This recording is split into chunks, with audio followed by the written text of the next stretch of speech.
Good morning. Thank you for joining me. I just wanted to share a few thoughts on the life of Gideon that we read in Judges chapter 6. The story starts, and the angel of the Lord appeared to him and said, "The Lord is with you, mighty warrior." And Gideon is probably looking around himself thinking, "Who are you talking to? If the Lord is with me, why is all this happening, and why are we so oppressed by the Midianites?"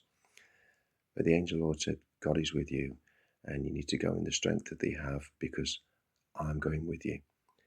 And Gideon, like many of us, had doubts about the fact that God's hand was upon his life.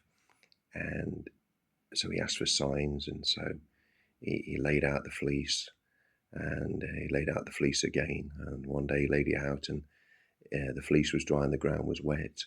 And then another time the fleece was wet and the ground was dry. And he just needed a sign to know that God was with him.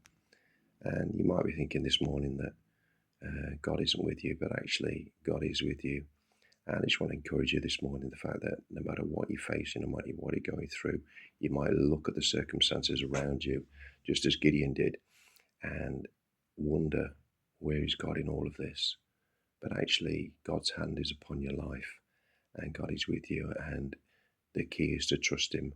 But he also expects from each one of us to take that step of faith, and Gideon had to take the step of faith. And he stepped out and he got himself an army, and God said to him, "Well, your army's too big.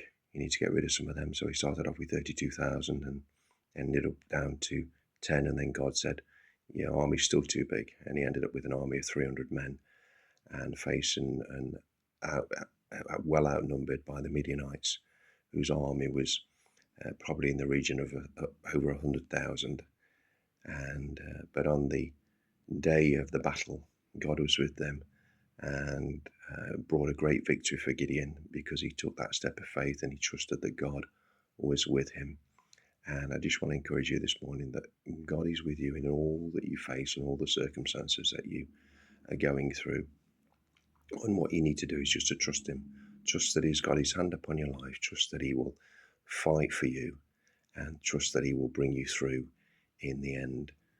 But you also need to take that step of faith and trust that God is going to give you the victory in what you are facing. It's sometimes difficult, we sometimes doubt, just as Gideon did, but God's hand is upon your life.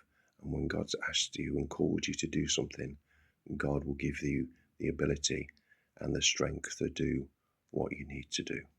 May God's blessing be upon you.